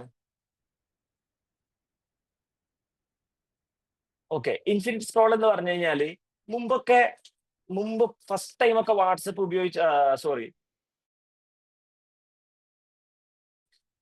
ഫേസ്ബുക്ക് ഓർക്കുട്ടൊക്കെ ഉപയോഗിച്ചവർക്ക് അറിയാം. നമ്മൾ പേജ് വൈസ് ആയിട്ടാണ് നമ്മൾ അടിക്കേണ്ടത്. നമുക്ക് പേജാ കാണിക്കുക, നെക്സ്റ്റ് അല്ലെങ്കിൽ സെക്കൻഡ് പേജ് എന്നാണ് കാണിക്കുക. ഓർമ്മ ഉണ്ടായിരിക്കെങ്കിലും ഫസ്റ്റ് കാലഘട്ടങ്ങളൊക്കെ ഫേസ്ബുക്ക് ഒക്കെ ഉപയോഗിച്ച ആരുമില്ല. പേജ് വൈസ് ആയിട്ടാണ് മുമ്പൊക്കെ വരാറുള്ളത്. ഓരോ പേജാണ്, ആ പേജിലേക്കാണ് നമ്മൾ പോകേണ്ടത്. ഇൻഫിനിറ്റ് സ്ക്രോൾ എന്ന് പറയുന്നത് നമ്മൾ ഇങ്ങനെ സ്ക്രോൾ ചെയ്തുകൊണ്ടിരിക്കുകയാണ്. ഇതിനൊരു എൻഡ് ഉണ്ടാവില്ല എന്നുള്ളതാണ്. നിങ്ങൾ ശ്രദ്ധിച്ചിട്ടുണ്ടോ? ഇൻസ്റ്റാഗ്രാമിന് എൻഡ് ഉണ്ടോ സ്ക്രോൾ ചെയ്യുമ്പോൾ? നിങ്ങൾ ഇൻസ്റ്റാഗ്രാം സ്ക്രോൾ ചെയ്തുകൊണ്ടിരിക്കുന്ന സമയത്ത് വീണ്ടും വീണ്ടും വീണ്ടും പുതിയ പുതിയ കാര്യങ്ങൾ നമ്മുടെ മുന്നിലേക്ക് വന്നുകൊണ്ടിരിക്കുകയാണ്. നമ്മളെ പിടിച്ചിരുത്തും. കാരണം നമ്മൾ ഇപ്പൊ നമ്മൾ മുമ്പൊക്കെ ആണെങ്കിൽ പേജ് ആണെങ്കിൽ നമ്മളൊരു പേജിലേക്ക് അടിക്കുമ്പോൾ പേജ് ഒന്ന് ലോഡായി വരാനുള്ള ഒരു സമയം ഉണ്ടാവും. ഇതൊന്നും നിങ്ങൾ എക്സ്പീരിയൻസ് ചെയ്തിട്ടില്ലേ? നിങ്ങൾക്ക് ഉറങ്ങിയോ? എക്സ്പീരിയൻസ് ചെയ്തിട്ടില്ല ആരും? എക്സ്പീരിയൻസ്ഡ് ആണ്. Okay, fine, thank you. നമ്മള് പേജ് ആകുമ്പോൾ അത് ലോഡ് ചെയ്ത് വരാനുള്ള ഒരു സമയം ഉണ്ടാവും. നേരെ മറിച്ച് സ്ക്രോൾ ആകുമ്പോൾ നമ്മുടെ ഇൻസ്റ്റാഗ്രാമിൽ നമ്മൾ ജസ്റ്റ് ഒന്ന് നോക്കാം. ആരെങ്കിലും ഒരാളെ കാത്തിരിക്കുമ്പോൾ ജസ്റ്റ് നോക്കിയതായിരിക്കാം. നമ്മൾ റോഡ് സൈഡിൽ നിൽക്കുമ്പോൾ അല്ലെങ്കിൽ വണ്ടിയിൽ കാര്യം നോക്കിയതായിരിക്കും. പിന്നെ ഇത് ഇങ്ങനെ സ്ക്രോൾ ചെയ്തോണ്ടിരിക്കും. എന്തിനാ സ്ക്രോൾ ചെയ്യുന്നതെന്ന് അറിയോ? എന്താ സ്ക്രോൾ ചെയ്യാനുള്ള കാരണം എന്നറിയോ? നമ്മളെ പിടിച്ചിരുത്താനുള്ള ഐറ്റംസ് അതിനകത്ത് തന്നുകൊണ്ടിരിക്കുകയാണ്. ഓരോ പുതിയ കാര്യങ്ങൾ നമ്മൾ നോക്കിക്കൊണ്ടിരിക്കുമ്പം ഒരു പാട്ട്, അത് കഴിഞ്ഞ ഒരു ഡാൻസ്, അത് കഴിഞ്ഞ ഒരു കോമിക്, അത് കഴിഞ്ഞ വേറെന്തെങ്കിലും, അത് കഴിഞ്ഞ ഒരു മോട്ടിവേഷൻ കഴിഞ്ഞ ഉടനെ നെഗറ്റീവ്, പിന്നെ ഒരു 2K കിഡ്സിന്റെ കുറച്ച് കാര്യങ്ങൾ, 90s താഴ്ത്തി പറയാ, 90s പൊക്കി പറയാ. ഇതൊക്കെ കാണുമ്പോൾ നമ്മൾ ഇങ്ങനെ സ്ക്രോൾ ചെയ്യാണ്. പിന്നെ ആരെങ്കിലും വന്ന് തട്ടണം. എനിക്കുണ്ടായ ഒരു പേഴ്സണൽ അനുഭവം ഉണ്ട്. ഞാൻ ഇന്ന് ഞാൻ ഫേസ്ബുക്ക് ഉപയോഗിക്കാറില്ല. എന്റെ ആവശ്യത്തിന് പോലും ഞാൻ ഫേസ്ബുക്ക് ഉപയോഗിക്കില്ല. കാരണം എനിക്കുണ്ടായ ഒരു അനുഭവമാണ്. ഞാൻ ഫേസ്ബുക്ക് തുറന്നു കഴിഞ്ഞാൽ ഞാൻ ഇങ്ങനെ അതില് സമയം കണ്ടെത്തും. പിന്നെ ആ സമയം എനിക്ക് മാറാറില്ല. ഞാൻ അതിൽ നിന്ന് പുറത്തു വരാറില്ല എന്നുള്ളതാണ് എനിക്കുണ്ടായൊരു പേഴ്സണൽ അനുഭവം കൂടിയാണ്. എനിക്കെല്ലാം നഷ്ടപ്പെടും. എന്റെ പ്രയർ ടൈം എനിക്ക് നഷ്ടപ്പെടുന്നു. എന്റെ ജോലി അവസാനം എല്ലാം കഴിഞ്ഞ് ആ ദിവസം ക്ലോസ് ചെയ്യാൻ വേണ്ടി ഞാൻ ഇരിക്കുന്ന സമയത്ത് എന്റെ ക്യാബിൻ നോക്കുമ്പോൾ അല്ലെങ്കിൽ എന്റെ റിപ്പോർട്ട് നോക്കുമ്പോൾ എന്റെ എല്ലാം പെൻഡിങ് ആയിരിക്കും. സത്യത്തിൽ എന്താ അവിടെ സംഭവിച്ചത്? എല്ലാവരും വരുന്ന പോലെ ഞാൻ രാവിലെ വന്നിട്ടുണ്ട്. എല്ലാവരും പോകുന്ന പോലെയാണ് ഞാൻ പോകുന്നത്. എല്ലാവർക്കും ഉള്ള സമയമാണ് എനിക്കും തന്നത്. ലഞ്ച് ബ്രേക്കിനാണ്, എല്ലാത്തിനും. പക്ഷെ എന്റെ മാത്രം ബാക്കിയായതിനൊരു കാരണം ഞാൻ കണ്ടെത്തിയപ്പോൾ ഫേസ്ബുക്ക് ആണ് എന്നെ പിടിച്ചിരുത്തുന്നത്. ഞാൻ എന്റെ ആപ്പിന്റെ ടൈം നോക്കി. ഓരോ ആപ്പ് ഞാൻ ഉപയോഗിക്കുന്ന ടൈം ഏറ്റവും കൂടുതൽ ഞാൻ ഉപയോഗിക്കുന്നത് ഫേസ്ബുക്ക് ആണ്. അതുകൊണ്ട് ഞാൻ ഫേസ്ബുക്ക് ഉപയോഗം നിർത്തി. കാരണം എനിക്കുണ്ടായ ഒരു അനുഭവം കൂടിയാണ്. എന്നെ അതിനകത്ത് പിടിച്ചിരുത്തുന്നു എന്ന് എനിക്ക് തോന്നിയത് കൊണ്ട് മാത്രമാണ്. അതാണ് ഇൻഫിനിറ്റ് സ്ക്രോൾ നമ്മളെ സ്ക്രീൻ അഡിക്ഷനിലേക്ക് നമ്മളെ ഒന്നുകൂടി സപ്പോർട്ട് ചെയ്യാന്ന്. കാരണം നിങ്ങൾ വേറെ ഒന്നും പോകണ്ട, നിങ്ങൾ ലോഡ് ചെയ്യാനൊന്നും കാത്തിരിക്കണ്ട, നിങ്ങൾ ജസ്റ്റ് ഒന്ന് സ്ക്രോൾ ചെയ്ത് തന്നാൽ മാത്രം മതി. നിങ്ങളെ പിടിച്ചിരുത്തുന്ന കാര്യം ഞങ്ങൾ ഏറ്റു. ഇതാണ് നമ്മളെ പിടിച്ചിരുത്തുന്ന ഒരു കാര്യം. അതുപോലെ തന്നെ നോട്ടിഫിക്കേഷൻസ്, ലൈക്ക്, കമന്റ്സ്. ഒരു നോട്ടിഫിക്കേഷൻ വന്ന അപ്പൊ നമുക്ക് നോക്കണം. അത് എന്താ നമ്മളായിട്ട് ബന്ധപ്പെട്ടതാണോ? ഇതൊന്നും നമ്മുടെ വിഷയമല്ല. ഒരു നോട്ടിഫിക്കേഷൻ വന്ന അപ്പൊ നമുക്ക് ഫോൺ എടുത്ത് നോക്കിയില്ലെങ്കിൽ ഒരു മനസ്സിലൊരു സമാധാനം ഉണ്ടാവില്ല. അല്ലെങ്കിൽ നമ്മളൊരു ഫോട്ടോ അപ്ലോഡ് ചെയ്തു ഇൻസ്റ്റാഗ്രാമിൽ അല്ലെങ്കിൽ ഫേസ്ബുക്കിൽ, ഒരു സോഷ്യൽ മീഡിയ പ്ലാറ്റ്ഫോം നമ്മളൊരു ഫോട്ടോ അപ്ലോഡ് ചെയ്തു, അല്ലെങ്കിൽ നമ്മളൊരു അഭിപ്രായം എഴുതി, ഒരു കമന്റ് വന്നു കഴിഞ്ഞാൽ, ഒരു ലൈക്ക് വന്ന അപ്പൊ നമുക്ക് നോക്കണം. അത് ഇനി വണ്ടിയിൽ ഓടുന്ന സമയത്താണെങ്കിൽ, കാറിൽ ഓടുന്ന സമയത്ത് പോലും ഫോൺ ഉപയോഗിച്ച് കമന്റ് വായിക്കുന്ന ആളുകളുണ്ട്. ഇല്ല എന്ന് പറയാൻ പറ്റുമോ? അങ്ങനെയുള്ള ആളുകളില്ലേ? പ്രത്യേകിച്ച് പുറത്തുള്ള ആളുകള്. അപ്പൊ നമ്മൾ നല്ല രീതിയിൽ ഈ കാര്യത്തെ ഉപയോഗിക്കുന്നു എന്നുള്ളതാണ്. ഇപ്പോൾ നമ്മൾ യൂസ് ചെയ്യുന്നുണ്ട്. നമ്മൾ കുറച്ചധികം നേരം കാണുന്ന റീൽസ്, അതിന് റിലേറ്റഡ് ആയ റീൽസ് തന്നെ വന്നുകൊണ്ടിരിക്കുന്നു. യെസ്, ആണ്. എയിൽ മറ്റൊരു കാര്യം പുതിയ പറയുന്നത്, നമ്മുടെ ഈ ഫോണിനകത്തുള്ള മൈക്ക് പോലും നമ്മൾ ആക്സസ് ചെയ്യുന്നതാണ്. നമ്മൾ എന്താഗ്രഹിക്കുന്നു, നമ്മുടെ ഇമോഷൻസിനെ പോലും സ്വീകരിക്കാൻ വേണ്ടി തയ്യാറാകുന്നു എന്നുള്ളതാണ്. നിങ്ങൾ യൂട്യൂബിൽ ഇപ്പൊ നല്ലൊരു ഫുഡിനെ കുറിച്ച് സെർച്ച് ചെയ്ത് കഴിഞ്ഞാൽ പിന്നെ നിങ്ങൾ ഫേസ്ബുക്ക് എടുക്കുമ്പോൾ അപ്പൊ വരും ഒരു ഉച്ച സമയമാകുമ്പോൾ പലതും കഴിച്ചോ, അല്ലെ? സൊമാറ്റോ നിങ്ങളുടെ മുന്നിലുണ്ട്, സ്വിഗ്ഗി ഇതാ നിങ്ങളെ തേടിയെത്തും, 5 മിനിറ്റ്സ് കൊണ്ട് സംഭവം കിട്ടും, അല്ലെ? നിങ്ങൾ എന്താണോ കാണാൻ ആഗ്രഹിക്കുന്നത് അത് നിങ്ങളുടെ മുന്നിലേക്ക് കൊണ്ടിട്ട് തരികയാണ്. സ്വാഭാവികമായിട്ടും നിങ്ങൾ ഇരുന്നിടത്ത് തന്നെ ഇരിക്കുള്ളൂ. നമുക്കറിയാം, നമുക്ക് ഗോൾ സെറ്റിങ്സ് ഉണ്ട്, അത് ചെയ്യണം, അച്ചീവ് ചെയ്യണം, ലക്ഷ്യമുണ്ട്, അത് നേടണം, നമുക്ക് കുറെ കാര്യങ്ങൾ ചെയ്യാനുണ്ട്, നമുക്ക് കുറെ നേടാനുണ്ട്, മറ്റവനേക്കാൾ എനിക്ക് വളരണം, ഇതൊക്കെ നമ്മൾ ആഗ്രഹിക്കും. പക്ഷെ നമ്മുടെ സ്ക്രീൻ ടൈം നമ്മൾ ലിമിറ്റ് ചെയ്യാതെ നമുക്കിത് വിജയിക്കാൻ പറ്റില്ല. നമ്മുടെ സ്ക്രീൻ അഡിക്ഷൻ മാറ്റാതെ ഒരു കാര്യത്തിലേക്ക് നമുക്ക് പോകാൻ വേണ്ടി പറ്റൂല എന്നുള്ളതാണ്. കാരണം ഇതിനെ കൊണ്ടുണ്ടാകുന്ന ഒരുപാട് പ്രശ്നങ്ങളുണ്ട്. ആങ്സൈറ്റി, അതുപോലെ തന്നെ ഉറക്കക്കേട്, പഠനത്തിൽ നമ്മളൊരു പഠിക്കാനിരുന്നാൽ, ഇപ്പോഴത്തെ കാലത്ത് പോലും നമ്മൾ പഠിക്കാനിരുന്നു കഴിഞ്ഞാൽ നമ്മളൊരു കാര്യത്തെക്കുറിച്ച് വായിക്കാനിരിക്കുക, നമുക്ക് ജസ്റ്റ് ഒരു ബുക്ക് വായിക്കുന്നതിനെ കുറിച്ച് നോക്കാം. ഒരു ബുക്ക് വായിക്കുമ്പോൾ നമ്മുടെ ഫോൺ അടുത്തുണ്ടെങ്കിൽ ഒന്ന് റിംഗ് ട്യൂൺ അടിച്ചാൽ മതി, അല്ലെ ഒന്നൊരു നോട്ടിഫിക്കേഷൻ സൗണ്ട് കേട്ട അപ്പ മൈൻഡ് മാറി. പിന്നെ ഈ ബുക്ക് അങ്ങ് ക്ലോസ് ചെയ്യും, എന്നിട്ട് നേരെ ഫോൺ എന്താ വന്നേ നോക്കും. സ്കൂൾ കുട്ടികളാണെങ്കിൽ അവരെ അച്ഛൻ അല്ലെങ്കിൽ അമ്മ നോക്കുന്നു എന്ന കാരണത്താൽ ചിലപ്പോൾ നോക്കും, ഒന്ന് നോക്കും, എന്നാലും ഒരു ഡിസ്റ്റർബൻസ് ഉണ്ട്. എന്തായിരിക്കും വന്നത്, എന്തായിരിക്കും വന്നത്, ഒരു ആകുലത, ഒരു ആൻസൈറ്റി. പിന്നീട് എന്തായിരിക്കും വന്നത്, നേരത്തെ ഞാൻ സംസാരിച്ച എന്തെങ്കിലും മോശമായി പോയിട്ടതായിരിക്കും, അല്ലെങ്കിൽ ഞാൻ അപ്ലോഡ് ചെയ്ത ഫോട്ടോത്തിന് എന്തെങ്കിലും പ്രശ്നമുള്ളതായിരിക്കും. ഒരു ആൻസൈറ്റി വന്നു, പിന്നീട് അതിന്റെ ടെൻഷനായി. അതൊന്ന് നോക്കാൻ വേണ്ടി അച്ഛനും അമ്മയെ വിട്ടിട്ടില്ലെങ്കിൽ പിന്നെ അവന്റെ പഠനത്തിന്റെ മൊത്തം കാര്യങ്ങൾ താളം തെറ്റി എന്നുള്ളതാണ്. ഇതൊക്കെ ഇതിന്റെ നെഗറ്റീവ് വശങ്ങളാണ്. നമ്മൾ മെയിൻ ആയിട്ട് ഇതിന് ചെയ്യേണ്ട ഒരു കാര്യം ടോട്ടലി നമ്മൾ നോട്ടിഫിക്കേഷൻ ഓഫ് ചെയ്യുക എന്നുള്ളതാണ്. പക്ഷെ നോട്ടിഫിക്കേഷൻ ഓഫ് ചെയ്താൽ പലപ്പോഴും നമ്മുടെ എമർജൻസി കാര്യങ്ങളൊക്കെ നഷ്ടപ്പെടും എന്നുള്ളൊരു പേടി നമുക്ക് ഉണ്ടാവും. അപ്പൊ നമ്മൾ ചില സമയങ്ങൾ വെക്കുക. ഇന്ന സമയം മുതൽ ഇന്ന സമയം വരെ എന്റെ നോട്ടിഫിക്കേഷൻ ഓഫ് ആയിരിക്കും. നോ സ്ക്രീൻ സോൺ നമ്മൾ തയ്യാറാക്കുക. നിങ്ങൾ ആരെങ്കിലും വീട്ടിൽ നോ സ്ക്രീൻ സോൺ ഉണ്ടോ? സ്ക്രീൻ സോൺ അങ്ങനെ ആരെങ്കിലും വീട്ടിൽ വിജയിപ്പിച്ചെടുത്തിട്ടുണ്ടോ? നമുക്ക് മോർണിംഗ് സർക്കിൾ അവരെ ഒന്ന് ഇന്ന് കൺഗ്രാജുലേഷൻ നമുക്ക് എല്ലാവർക്കും ചെയ്യാം. ആരെങ്കിലും ചെയ്തിട്ടുണ്ടോ നോ സ്ക്രീൻ സോൺ? ഇല്ല. നമ്മൾ അഭിമാനത്തോട് പറയാന്ന്. വീട്ടിൽ ചെയ്തിട്ടുണ്ട്. സൺഡേസിൽ നോ സ്ക്രീൻ സോൺ ആണ്. ഓക്കെ, എല്ലാരും ഒന്ന് കൺഗ്രാജുലേറ്റ് ചെയ്ത്, എല്ലാരും അൻസാർ സാറിന് എല്ലാരും. കാരണം അത് ഇന്നത്തെ കാലഘട്ടത്തിൽ ചെയ്യാൻ പാടാണ്. എല്ലാരും ഒരു ക്ലാപ്പ്, അല്ലെങ്കിൽ ഹാർട്ട്, ഒരു ഫ്ലവർ എല്ലാരും ഇട്ട് കൊടുക്കും. കാരണം അത് നിർബന്ധമായിട്ടും ചെയ്യേണ്ട ഒരു കാര്യമാണ്. നോ സ്ക്രീൻ സോൺ നമ്മൾ ഉണ്ടാക്കിയെടുക്കുക. ഒരു ആഴ്ചയിൽ ഒരു ദിവസം അല്ലെങ്കിൽ ഡെയിലി നമ്മൾ ഇനി വീട്ടിലെത്തിക്കഴിഞ്ഞാൽ 9 മണി മുതൽ ഇനി അങ്ങോട്ടേക്ക് രാവിലെ എഴുന്നേൽക്കുന്നവരെ നമുക്ക് സ്ക്രീൻ വേണ്ട. നമുക്ക് സോഷ്യൽ മീഡിയ കണ്ട് കിടന്നുറങ്ങണ്ട. മറ്റുള്ളവന്റെ ജീവിതം കണ്ട് നമ്മൾ കിടന്നുറങ്ങിയിട്ട് കാര്യമില്ലല്ലോ. ഉണ്ടോ? നമ്മൾ മറ്റുള്ളവന്റെ രാത്രി കിടക്കുന്നതിന് തൊട്ട് മുമ്പ് മറ്റുള്ളവന്റെ പരാതി, പരിഭവം. ഞാനൊരു സ്ഥലത്ത് ക്ലാസ് എടുക്കാൻ പോയാലും ഞാൻ പെട്ടെന്ന് യൂട്യൂബ് നോക്കിയപ്പോ കണ്ട 2 ക്യാരക്ടർ നെയിം ആയിരുന്നു അതിലുണ്ടായ പ്രവീൺ, പ്രണവ്, അങ്ങനെ എന്തോ. ഞാൻ എന്നിട്ട് ആദ്യത്തെ കുട്ടികളോട്, സ്കൂൾ കുട്ടികളാണ്, ടീച്ചേഴ്സ് ഒക്കെ ഇരിക്കുന്നുണ്ട്, ഞാൻ സ്കൂൾ കുട്ടികളോട് ചോദിച്ചു, പ്രവീൺ പ്രണവിന്റെ പ്രശ്നങ്ങളൊക്കെ സോൾവ് ആയോ എന്ന് ഞാൻ ചോദിച്ചു. കുട്ടികൾ കഥ പറയാണ്. ഇന്നലെ വരെ സോൾവ് ആയിട്ടുണ്ടായില്ല, പക്ഷെ ഇന്ന് ചെറിയൊരു അനുനയത്തിലേക്കൊക്കെ എത്തിയിട്ടുണ്ട് അവര്. കാരണം അവരുടെ അമ്മയോ അച്ഛനും തമ്മിലുള്ള പ്രശ്നങ്ങളല്ല, കുട്ടികൾ കഥ പറയാണ്. ഞാൻ ടീച്ചേഴ്സിനോട് മുഖത്ത് നോക്കി, ടീച്ചേഴ്സ് എന്റെ മുഖത്ത് നോക്കുന്നു, പേരൻസ് പരസ്പരം നോക്കുന്നു. ഈ കാര്യങ്ങള് സത്യം പറഞ്ഞു കഴിഞ്ഞാല് നമുക്ക് ഭയങ്കര ഒരു ബുദ്ധിമുട്ടുണ്ടാക്കുന്ന ഒരു കാര്യമാണ്. കാരണം നമ്മളെ പിടിച്ചിരിക്കാണ്. ഇടയ്ക്ക് സ്മാർട്ട് ഫോൺ യൂസ് ചെയ്യാതെ നോക്കിയ ഫോൺ യൂസ് ചെയ്യാറുണ്ട്, പ്രത്യേകിച്ച് ശ്രദ്ധിക്കുന്ന സമയം. ഓക്കെ, ചില സമയങ്ങൾ. പക്ഷെ വേറൊരു കാര്യമുണ്ട്, നമ്മൾ മുഴുവനായിട്ട് സ്മാർട്ട് ഫോണിനെ അവോയ്ഡ് ചെയ്ത് കഴിഞ്ഞാൽ നമ്മൾ മറ്റൊരു ട്രോമയിലേക്ക് കൂടി പോകും. അതൊരു സൈക്കോളജി വശമാണ്. നമ്മൾ മുഴുവനായിട്ടും ഇതിനെ ഒഴിവാക്കാൻ വേണ്ടി പറ്റില്ല. ഞാനൊരു നാൾ ഇതുപോലെ ട്രൈ ചെയ്തതാണ്. ഞാൻ ആൻഡ്രോയിഡ് ഫോണിന് മീൻസ് സ്മാർട്ട് ഫോണിന് ഉപയോഗിക്കില്ല എന്ന് കരുതി എല്ലാം ഞാൻ മാറ്റി വെച്ചു. പക്ഷെ എന്റെ വർക്ക് റിലേറ്റഡ് ആയിട്ട് ചില ഓർഡറുകൾ പ്ലേസ് ചെയ്യണമെന്നുണ്ടെങ്കിൽ, ഞാൻ മുമ്പ് വർക്ക് ചെയ്തിരുന്നത്, ഞാനൊരു മൊബൈൽ എഞ്ചിനീയറിംഗിലാണ് ഞാൻ കഴിഞ്ഞിട്ടുണ്ടായത്. അതിൽ ഞാൻ വർക്ക് ചെയ്തിട്ടുണ്ടായിരുന്നു. അപ്പൊ അവിടെ നമ്മൾ ഒരു പ്രൊഡക്റ്റിനെ കുറിച്ച് ഓർഡർ ചെയ്യണമെന്നുണ്ടെങ്കിൽ അവർ ആദ്യം പറയുന്നത് അതിന്റെ സീരിയൽ നമ്പർ അല്ലെങ്കിൽ അതിന്റെ ഫോട്ടോ ഇടണം എന്നാണ്. സ്വാഭാവികമായിട്ടും എനിക്ക് എടുക്കേണ്ടി വന്നു.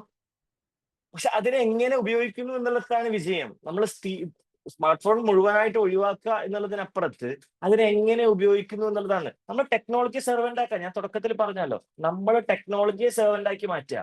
നമ്മൾ അതിനെ സെർവന്റ് ആവാതിരുന്നാൽ മതി. നമുക്കറിയാം, നമ്മൾ യാത്ര പോകുമ്പോൾ നമ്മൾ ആദ്യം ഞാനിപ്പോ റൌഫ് സാറിന്റെ നാട്ടിലേക്ക് യാത്ര പോവാണ്. റൌഫ് സാറിനോട് ഞാൻ പറയാണ്, ഫസ്റ്റ് ഞാൻ നിങ്ങളുടെ നാട്ടിലേക്ക് വരുന്നുണ്ട്, അപ്പോ ലൊക്കേഷൻ ഇട്ടോ, ഞാൻ ബൈ റോഡാണ് വരുന്നത്.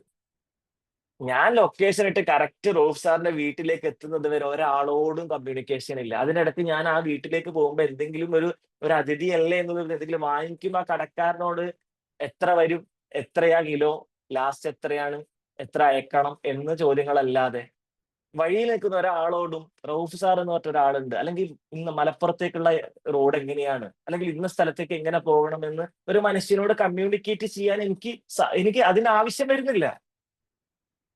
ഞാൻ മാപ്പിനെ മാത്രമാണ് ഞാൻ ഡിപ്പെൻഡ് ചെയ്യുന്നത്. എനിക്കതിന്റെ ആവശ്യമില്ലല്ലോ. നേരെ മറിച്ച് നമ്മളൊരു സ്ഥലത്ത് നിർത്തി ഒരു ജംഗ്ഷനിലൊക്കെ നിർത്തിയിട്ട് ഒരാളോട് ചോദിക്കാണ്, ഇന്നൊരു സ്ഥലത്തേക്ക് പോകാൻ ഞാൻ എവിടെയാ, എങ്ങനെയാ പോകേണ്ടത്, ഏതൊക്കെ വഴികളുണ്ട്. അപ്പൊ സ്വാഭാവികമായിട്ടും അയാള് ഏതോ ഒരു അപരിചിതൻ വന്നിട്ട് നമ്മളോട് ചിരിച്ചുകൊണ്ട് ഒരു സ്ഥലം ചോദിക്കുന്നു. സ്വാഭാവികമായിട്ടും നമ്മളോടാണെങ്കിൽ ഒരു അപരിചിതൻ ഒരു കാര്യം ചിരിച്ചുകൊണ്ട് ഒരു സഹായം അല്ലെങ്കിൽ ഒരു കാര്യം ചോദിച്ചാൽ നമുക്കൊരു പുഞ്ചിരി ഉള്ളിൽ വരും. അപ്പൊ അയാള് സ്ഥലം പറഞ്ഞാൽ തിരിച്ചൊരു താങ്ക്സ് പറയാ, ഒരു നന്ദി പറയാ. അപ്പൊ അയാള് ഫുൾ ഡേ അതായിരിക്കും. ഏതോ ഒരു അപരിചിതൻ എവിടുന്നോ വന്നു, ഒരു കാസർഗോഡ് നിന്ന് വന്നു മലപ്പുറത്തേക്ക് എത്തിയിട്ട് അയാൾ ഇവിടുന്ന് ഒരു സ്ഥലം ചോദിച്ചു. ഞാൻ ആ സ്ഥലം മാത്രമേ പറഞ്ഞു കൊടുത്തിട്ടുള്ളൂ എങ്ങനെ പോകണമെന്ന്. പക്ഷെ അയാൾ എന്നോട് നന്ദി പറഞ്ഞു. അതൊക്കെ ഭയങ്കര സന്തോഷമായിരിക്കും. നമുക്കുള്ളിൽ ഒരു സന്തോഷം ഉണ്ടാവും. ഞാൻ ഇന്നൊരു അപരിചിതനോട് താങ്ക്സ് പറഞ്ഞു, അയാൾ എന്നെ സഹായിച്ചു. കമ്മ്യൂണിക്കേറ്റ് ചെയ്യുമ്പോൾ ഒരു പുതിയ ആള്, ഒരു പുതിയ ലോകം, ഒരു പുതിയ നാട്. ഇന്നതുണ്ടോ? നമ്മൾ ചോദിക്കാറുണ്ടോ? എപ്പോഴെങ്കിലൊക്കെ ചോദിക്കുന്ന ഒരു സംഭവം. നമുക്ക് മനസ്സിലൊരു മടിയാണ്, എന്തിനാ ചോദിക്കുന്നത്, ഗൂഗിൾ മാപ്പ് ഉണ്ടല്ലോ. ഫസ്റ്റ് റൈറ്റിലേ പോയി കഴിഞ്ഞാൽ സുഖമായിട്ട് വീട്ടിൽ എത്താം. എന്നാൽ ഗൂഗിൾ മാപ്പ് പറയുന്നു, നീ ഫസ്റ്റ് റൈറ്റ് പോവരുത്, സെക്കൻഡ് റൈറ്റ് പോകണം, കാരണം ഞാനാണ് നിന്നെ നയിക്കുന്നത്. നീ എന്റെ സെർവന്റ് ആണ്, ഞാൻ പറയും നീ പോകും, അത്രേ ഉള്ളൂ. ഇതാണ് നമ്മൾ സെർവന്റ് ആയിട്ട് മാറുന്ന ഒരു രീതി എന്ന് പറയുന്നത്. അപ്പൊ നമ്മൾ ശ്രദ്ധിക്കേണ്ടത്, നമ്മുടെ വീട്ടിനകത്തും നമ്മുടെ കാര്യങ്ങളിലും നമ്മൾ സ്ക്രീൻ സോൺ നമ്മൾ ഉണ്ടാക്കിയെടുക്കാം. അതുപോലെ തന്നെ സോഷ്യൽ മീഡിയ നോട്ടിഫിക്കേഷൻ പരമാവധി ഓഫ് ചെയ്യാൻ പറ്റിക്കഴിഞ്ഞാൽ നമ്മൾ ഓഫ് ചെയ്യുക. കാരണം ഓരോ നോട്ടിഫിക്കേഷനും ഒരു റിവാർഡ് എഫക്റ്റ് ഉണ്ട് എന്നാണ്. ഡോപ്പമിൻ ലൂപ്പാണ് കേട്ടോ ഇത്. ഓരോ സോഷ്യൽ മീഡിയ നോട്ടിഫിക്കേഷനും ഒരു റിവാർഡ് ഉണ്ട്. അതെന്തായിരിക്കും? നമ്മൾ നേരത്തെ പറഞ്ഞില്ലേ, വെയിറ്റിംഗ്, ഒരുപാട് കാര്യങ്ങൾ പറഞ്ഞില്ലേ. നമ്മൾ ചിന്തിക്കുക, അതെന്തായിരിക്കും, നോട്ടിഫിക്കേഷൻ എന്തായിരിക്കും? ഇപ്പൊ ഇവിടെ തന്നെ ക്ലാസ്സിൽ ഇരിക്കുമ്പോൾ, നമ്മളിപ്പോ സൂം മീറ്റ് ഓൺ ആക്കി ഇരിക്കുമ്പം ഒരു വോയിസ് മെസ്സേജ് വന്നു കഴിഞ്ഞാൽ, ടെക്സ്റ്റ് ആണെങ്കിൽ നമുക്ക് വായിക്കാം. ഒരു വോയിസ് മെസ്സേജ് വാട്സപ്പിൽ വന്നു കഴിഞ്ഞാൽ നമ്മൾ അപ്പോൾ ചിന്തിക്കുന്ന എന്താണ്, ഈ ക്ലാസ് ഒന്ന് ജസ്റ്റ് ലീവ് ചെയ്ത് ആ വോയിസ് കേൾക്കണോ, അല്ലെ ഇത് കഴിയുന്നവരെ കാത്തു നിൽക്കണോ? അല്ലെ, നമ്മൾ ക്ലാസ്സിലൊക്കെ ഉണ്ടാവാറാണെങ്കിൽ ഇത് പതിവാണ്. കൊറോണ ക്ലാസ് റൂമിലൊക്കെ ഉണ്ടായ സമയത്ത് ഇതൊക്കെ ഒരു നോട്ടിഫിക്കേഷൻ വരുമ്പോൾ നമ്മൾ എന്താണ് സംഭവം, ഇനി ക്ലാസ്സിൽ നിന്ന് ലീവ് ചെയ്താൽ ടീച്ചർ പിടിക്കും. ഇത് കാണാത്തതുകൊണ്ട് ഒരു ടെൻഷൻ. അപ്പൊ മൊത്തത്തിൽ ഓൺ ആക്കാൻ നോക്കും, ക്ലാസ്സിന്റെ മൈക്ക് ഓൺ ആവും, മൊത്തത്തിൽ എന്തൊക്കെയൊക്കെ സംഭവിക്കും. ഇതൊക്കെ ഒരു ഡോപ്പമിൻ ലൂപ്പ് കൂടിയാണ്. അപ്പൊ നമ്മൾ നിർബന്ധമായിട്ടും നമ്മുടെ സ്ക്രീൻ ടൈം നിയന്ത്രിക്കുക എന്നുള്ളത് തന്നെയാണ് ഇതിനൊരു സൊല്യൂഷൻ ആയിട്ട് വരുന്നത്. നമ്മുടെ വീട്ടിൽ നമ്മളൊരു screen zone, no screen zone നമ്മൾ തയ്യാറാക്കി എടുക്കുക. ഇത്ര സമയം മുതൽ നമ്മൾ ചെയ്യില്ല. അല്ലെങ്കിൽ ഡൈനിങ് ടേബിളിൽ നമ്മൾ ഉപയോഗിക്കില്ല. ഡൈനിങ് ടേബിളിൽ നമ്മൾ ഇനി ഒരു രീതിയിൽ ഫോൺ ഉപയോഗിക്കരുത്. ഇപ്പൊ വളരെ വിചിത്രമായ ഡൈനിങ് ടേബിളുകൾ ഇന്ന് പല വീടുകളിലും കണ്ടുവരുന്നു. കാരണം അച്ഛനുണ്ടാവും, അമ്മയുണ്ടാവും ഒരു ഭാഗത്ത് ഭക്ഷണം കഴിക്കുന്നു, മക്കള് ഓരോ ഫോണിലാണ്. ഒരാൾ റീൽസ് കാണുന്നു, ഒരാൾ മറ്റൊരാളോട് വാട്സപ്പിൽ വോയിസ് അയക്കുന്നു, ഒരാൾ വേറെന്തോ കാര്യങ്ങൾ ചെയ്യുന്നു, അതിലൂടെ ഭക്ഷണം കഴിക്കുന്നു. പരസ്പരമുള്ള കമ്മ്യൂണിക്കേഷനുകൾ അവിടെ നഷ്ടപ്പെട്ടിരിക്കുന്നു എന്നുള്ളതാണ്. നമുക്കറിയാം, നമ്മൾ പലപ്പോഴും തമാശ രൂപത്തിൽ പോലും നമ്മൾ യൂട്യൂബിൽ റീൽസുകൾ കാണാറുണ്ട്, വീഡിയോകൾ കാണാറുണ്ട്. ഇന്ന് നെറ്റ്വർക്ക് നഷ്ടപ്പെട്ടതിന്റെ പേരിൽ കാണാറില്ലേ? അമ്മേ, നമ്മുടെ വീടിന്റെ ചുറ്റുപാട് ഇങ്ങനെയാണോ? അച്ഛന് പണിക്കൊന്നും പോവാറില്ല, അച്ഛനൊക്കെ പ്രായമായോ എന്നൊക്കെ ചോദിച്ചിട്ട് ഒരു വീഡിയോ നിങ്ങൾ കാണാറില്ല. നെറ്റ്വർക്ക് ഒക്കെ നഷ്ടപ്പെട്ട് കഴിഞ്ഞാൽ അതിനെ ട്രോളിക്കൊണ്ട്. സത്യത്തിൽ അത് ട്രോളേണ്ട കാര്യമൊന്നുമല്ല, അത് ഒറിജിനലാണ്. എന്റെ വീടിന്റെ ചുറ്റുഭാഗത്ത് എന്താ നടക്കുന്നത് എന്ന് പോലും എനിക്ക് അറിയില്ല, എനിക്ക് സമയവും ഇല്ല. കാരണം ഞാൻ വീട്ടിലേക്ക് നടന്നു വരുമ്പോ ഇത് നോക്കിയാണ് നടന്നു വരുന്നത്. എനിക്കറിയാം ഒരു കാര്യത്തിലും എങ്ങനെയും പോകാൻ പറ്റില്ല, ഒരു കാര്യത്തിലും എങ്ങനെയും ചെയ്യാൻ പറ്റില്ല. ഇത് നമ്മൾ മാറ്റിയെടുക്കണം എന്നുണ്ടെങ്കിൽ നമ്മൾ തന്നെ തീരുമാനിക്കണം. സ്ക്രീൻ ഒരിക്കലും അല്ലെങ്കിൽ മൊബൈൽ ഒരിക്കലും പറയില്ല നിങ്ങള് നിങ്ങളെ ജീവിതത്തിന് കുറച്ച് കാര്യങ്ങളൊക്കെ ചെയ്യണല്ലേ, അതുകൊണ്ട് ഞാൻ തന്നെ മാറിത്തരാം എന്ന് സ്ക്രീൻ പറയോ? ഒരിക്കലും സ്ക്രീൻ പറയൂല. നമ്മളായിട്ട് മാറി നിൽക്കുക എന്ന് മാത്രമേ ഇതിനകത്ത് നമുക്ക് ചെയ്യാൻ വേണ്ടി പറ്റുള്ളൂ. അതുകൊണ്ട് നമ്മൾ സോഷ്യൽ മീഡിയ ഉപയോഗിക്കുമ്പോഴായാലും, നമ്മൾ ഇനി എന്ത് കാര്യങ്ങൾ ഉപയോഗിക്കുമ്പോഴായാലും സ്ക്രീൻ ടൈം നമ്മൾ നിയന്ത്രിക്കുക. നമ്മുടെ ഫോണിന്റെ നോട്ടിഫിക്കേഷൻസ് ഓഫ് ചെയ്യുക. നമുക്കിപ്പോ എല്ലാ ഫോണിനകത്തുണ്ട് ഡോണ്ട് ഡിസ്റ്റർബ് മോഡ്, DND ഉണ്ട്, ഫോക്കസ് മോഡ് ഉണ്ട്, അങ്ങനെ ആപ്പുകൾ കിട്ടാനുണ്ട്. പ്ലേ സ്റ്റോറിൽ ആപ്പുകൾ ഉണ്ട്. നമ്മുടെ ഫോണിനെ എല്ലാ നോട്ടിഫിക്കേഷൻസും എല്ലാ സംഭവങ്ങളും ഒഴിവാക്കിയിട്ട് ഇത്ര മണിക്കൂർ അല്ലെങ്കിൽ ഇത്ര സമയം കഴിഞ്ഞ് കഴിഞ്ഞാൽ ഇത്ര സമയത്തേക്ക് എന്റെ ഫോൺ ഇനി ഓൺ ആവില്ല, സോഷ്യൽ മീഡിയ വർക്ക് ചെയ്യില്ല, അല്ലെങ്കിൽ ഇന്റർനെറ്റ് വർക്ക് ചെയ്യില്ല എന്നുള്ള രൂപത്തിലേക്ക് സെറ്റ് ചെയ്യാൻ ആപ്പുകൾ ഉണ്ട്. ആ ആപ്പുകളെ നമ്മൾ ഉപയോഗപ്പെടുത്താം.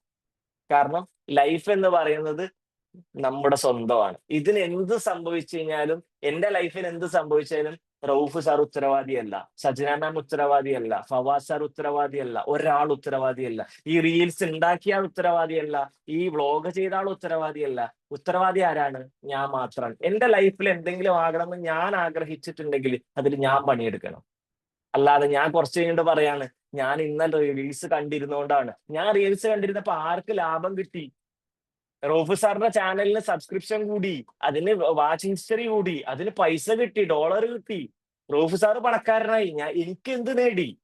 ഞാൻ എന്ത് നേടി? എന്റെ സമയങ്ങള്, എന്റെ ലക്ഷ്യം, ഗോൾ സെറ്റിംഗ് എന്നൊക്കെ പറഞ്ഞ് ഞാൻ ബുക്കുകൾ ഉണ്ടാക്കി വെച്ച് എല്ലാ ക്ലാസ്സുകളിലും കയറി. പക്ഷെ ഞാൻ എന്താ ചെയ്തത്? ഞാൻ ഇവിടെ ഓരോ വീഡിയോയും കണ്ട് രസിച്ചിരുന്ന സ്ക്രീൻ ടൈം പറഞ്ഞ് അഡിക്ഷൻ ആയിട്ട് സ്ക്രീനിൽ മാത്രം എന്നെ പിടിച്ചിരുത്തിയിട്ട് മണിക്കൂറുകൾ ഞാൻ അതിനു വേണ്ടി ചെലവഴിച്ചു. ഒരു കാര്യം ചെയ്തിട്ടില്ല. ആ സമയത്ത് എനിക്ക് പ്രൊഡക്റ്റീവായിട്ട് ഒരുപാട് കാര്യങ്ങൾ ചെയ്യാനുണ്ടായിരുന്നു, ഒരുപാട് കാര്യങ്ങൾ പഠിക്കാനുണ്ടായിരുന്നു, ഒരുപാട് വർക്കൗട്ട് ചെയ്യാനുണ്ടായിരുന്നു കാര്യങ്ങൾ. പക്ഷെ ഞാൻ ഇയാളുടെ വീഡിയോ കണ്ട്, അല്ലെങ്കിൽ ഞാൻ ഒരാളുടെ വ്ളോഗ് കണ്ട് ചിരിച്ച്, അല്ലെ, ഫുഡ് വ്ളോഗ് കണ്ട് അത് കണ്ട് ആസ്വദിച്ച്, അതിനെ കുറ്റം പറയുന്നത് കണ്ട് ആസ്വദിച്ച്, അങ്ങനെയല്ലേ ഒരു വിഷയം വന്നു. ഇപ്പൊ പുതിയൊരു വിഷയം വന്നു. ഒരു വിഷയം വന്ന ആ വിഷയത്തിനെ ചൊല്ലിയായിരിക്കും എല്ലാവരും സംസാരിക്കുക. അപ്പൊ നമ്മുടെ എല്ലാവരുടെ ചാനലിൽ കയറിയിട്ട് നോക്കും, ഇയാൾക്ക് എന്താ പറയാനുള്ളത്, അയാൾക്ക് എന്താ പറയാനുള്ളത്. നമുക്ക് അയാള് പറയാനുള്ളത് ഇയാള് പറയാനുള്ളത് കേട്ടിട്ട് കാര്യമില്ല. സ്വാഭാവികമായിട്ടും സമൂഹത്തിൽ നടക്കുന്നതിനെ കുറിച്ച് നമ്മൾ അറിയുക, അതിന് പത്രമാധ്യമങ്ങൾ നമ്മൾ ഉപയോഗിക്കുക. അതിന് പുറമെ നമ്മൾ ജസ്റ്റ് ഒന്ന് ന്യൂസുകൾ കാണുക എന്നല്ലാതെ നമ്മൾ ഒരാളെ പേഴ്സണൽ ലൈഫിൽ കയറി അല്ലെങ്കിൽ അവരുടെ ജീവിതത്തിന്റെ മുഴുവൻ കാര്യങ്ങളും എനിക്ക് അന്ന് അറിഞ്ഞേ പറ്റൂ എന്ന് കരുതി നമ്മുടെ സമയം മാറ്റി വെച്ച് കഴിഞ്ഞാൽ ഉറപ്പിക്കുക, നമ്മുടെ ഗോൾ സെറ്റിങ്സ് പേപ്പറിൽ മാത്രമായിരിക്കും, അല്ലെങ്കിൽ നമ്മുടെ മനസ്സിന്റെ അകത്ത് മാത്രമായിരിക്കും. കുറച്ച് കഴിഞ്ഞാൽ നമ്മൾ സ്വയം റിഗ്രറ്റ് ചെയ്യേണ്ടി വരും. അതുകൊണ്ട് എനിക്ക് പറയാനുള്ളത്, നമ്മളൊരു നോ സ്ക്രീൻ സോൺ നമ്മൾ തയ്യാറാക്കുക, നോട്ടിഫിക്കേഷൻ ഓഫ് ചെയ്യുക. നമ്മുടെ ലൈഫിൽ ഇന്നെങ്കിലും ഒരു അരമണിക്കൂറെങ്കിലും ഞാൻ ചലഞ്ച് ചെയ്യാണ്, ഞാൻ നിങ്ങളോട് പറയാണ്, ഇന്നെങ്കിലും ഒരു അരമണിക്കൂർ ഇന്ന് മുതൽ എന്റെ വീട്ടിൽ, ഇപ്പൊ അൻസാർ സാർ ചെയ്തിട്ടുണ്ട്, സൺഡേകളിൽ ഇല്ല, അതുപോലെ ഇന്ന് മുതൽ ഒരു അരമണിക്കൂർ ഇനി നമ്മുടെ വീട്ടിൽ ഫോൺ ഇന്ന സമയം വരെ ഇല്ല. എല്ലാവരും റെഡി അല്ലേ? നമുക്ക് ചെയ്തുകൂടെ? നമുക്ക് വേണ്ടിയിട്ടാണ് ഈ പറയുന്നത്, എനിക്ക് വേണ്ടിയിട്ടല്ല. എനിക്ക് ചെയ്ത് കഴിഞ്ഞാൽ എന്റെ ഫാമിലി ലൈഫും ഞാനും രക്ഷപ്പെട്ടു, അല്ലെ? നമുക്ക് ചെയ്തുകൂടെ? നമുക്കത് ചലഞ്ച് ഏറ്റെടുത്തൂടെ? നമ്മളൊരാളെ സെർവന്റ് ആവാൻ ആഗ്രഹിക്കുന്ന ആളല്ല. നമ്മളൊക്കെ ജോലി ചെയ്യുന്നവരാണ്. നമ്മുടെ ബോസ് എന്തെങ്കിലും ഒരു രീതിയിൽ ഒന്ന് രൂക്ഷമായിട്ട് പറഞ്ഞാൽ നമ്മൾ പറയും, ഞാൻ ഇയാളെന്താ മൊത്തത്തിലുള്ള പണിക്കാരനാ? നമ്മൾ ചോദിക്കാറില്ലേ, ഇയാൾ ഒരുമാതിരി പണിക്കാരോട് സംസാരിക്കുന്ന പോലെ എന്നൊക്കെ നമ്മൾ തോന്നാറില്ലേ? ഇയാൾക്ക് എന്താ പറയാ, ഒരു പണിക്കാർ റെസ്പെക്ട് ചെയ്തൂടെ? ഇതേപോലെ നമുക്ക് തിരിച്ച് സോഷ്യൽ മീഡിയയോട് ചോദിച്ചൂടെ? നമുക്ക് ഫോണിനോട് ചോദിച്ചൂടെ? ടെക്നോളജിയോട് ചോദിച്ചൂടെ? I am not your servant, you are my servant. എന്ന് നമ്മൾ നിരന്തരം നമ്മൾ അങ്ങോട്ട് പറഞ്ഞുകൊണ്ടിരിക്കുക. അപ്പൊ നമ്മൾ ഇന്ന് മുതൽ നമ്മൾ ട്രൈ ചെയ്യുക. ഒരു അരമണിക്കൂർ ഫസ്റ്റ് നമ്മൾ കൊടുക്കുക. ഒരു അരമണിക്കൂർ നമ്മൾ ഫോൺ നോ സ്ക്രീൻ സോണിലേക്ക് നമ്മൾ ഉൾപ്പെടുത്തുക. അല്ലെങ്കിൽ രാത്രി 9 മണി കഴിഞ്ഞാൽ ഇനി നമ്മുടെ വീട്ടിൽ എല്ലാവരും എത്തിക്കഴിഞ്ഞു, ഇനി നമുക്ക് ആരുടെ കാര്യങ്ങൾ അറിയാനില്ല. എനിക്കറിയാനുള്ളത് എന്റെ വാപ്പ എവിടെയാണ്, വാപ്പ ഇവിടെ ഉണ്ട്, ഉമ്മച്ചി ഇവിടെ ഉണ്ട്, പെങ്ങളുട്ടി ഉണ്ട്, അവരെ കുട്ടികളുണ്ട്, എല്ലാവരും വീട്ടിലെത്തി. ഇനി ആരെ കാര്യങ്ങളും അറിയണം. ഇനി എന്തെങ്കിലും അർജൻസി ഉണ്ടെങ്കിൽ, എമർജൻസി ഉണ്ടെങ്കിൽ, കുടുംബക്കാരിൽ ആരെങ്കിലും എമർജൻസി ഉണ്ടെങ്കിൽ ഫോൺ വിളിക്കും. നമ്മൾ ഫോൺ നോക്കി ഇരിക്കണ്ടല്ലോ. ആരെങ്കിലും എമർജൻസി വിളിക്കുന്നുണ്ടോ, ഫോൺ നോക്കി ഇരിക്കേണ്ട ആവശ്യമില്ലല്ലോ, അവർ വിളിക്കുമല്ലോ. ഇനി മുതൽ രാത്രി ഇത്ര സമയം വരെ, രാവിലെ വരെ ഇനി ഫോണില്ല. ഇങ്ങോട്ട് വിളിച്ചാൽ ഫോൺ എടുക്കാം, അത്രയേ ഉള്ളൂ. അത് ആവശ്യമുള്ള കോൾ ആണെങ്കിൽ മാത്രം നമ്മൾ എടുക്കാം എന്ന രീതിയിൽ നമ്മൾ സെറ്റ് ചെയ്ത് കൊണ്ടുവരാം. നിങ്ങളെ കൊണ്ട് പറ്റും. കാരണം അൻസാർ സാർ ചെയ്തിട്ടുണ്ടല്ലോ. അൻസാർ സാർ എല്ലാ സൺഡേകളും ചെയ്തിട്ടുണ്ടെങ്കിൽ നമുക്ക് ചെയ്യാൻ പറ്റുന്നതേ ഉള്ളൂ. എല്ലാവർക്കും ചെയ്യാൻ പറ്റും. എല്ലാവരും റെഡിയാണെന്ന് ഞാൻ വിശ്വസിക്കാണ്. ഓക്കെ, നമുക്ക് ഇപ്പൊ പറഞ്ഞ കാര്യങ്ങൾ എന്തെങ്കിലും ഡൗട്ടോ കാര്യങ്ങളോ ഉണ്ടോ? സമയം കുറച്ചൊക്കെ അധികരിച്ചു. ഇനി എന്തെങ്കിലും ഡൗട്ട് ഉണ്ടോ ക്ലാസ്സുമായിട്ട് ബന്ധപ്പെട്ടിട്ട്? നല്ല അടിപൊളി രസമുള്ള ക്ലാസ്. Thank U.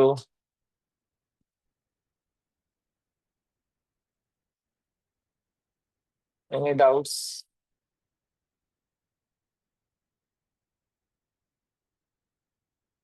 നോട്ട്സ് വേണ്ടവര് ഗ്രൂപ്പിൽ ചോദിച്ചു കഴിഞ്ഞാൽ നോട്ട്സ് വേണമെന്നുണ്ടെങ്കിൽ ഇട്ടുതരാം. നോട്ട്സ് ഒക്കെ ഞാനൊക്കെ സിമ്പിൾ ആയിട്ടാണ് പറഞ്ഞു തന്നത്, ഒക്കെ മനസ്സിലാവുന്ന രൂപത്തിൽ. അതൊക്കെ ഡൗട്ട് ഉണ്ടെങ്കിൽ നമുക്ക് ക്ലിയർ ചെയ്തിട്ട് തന്നെ പോവാം.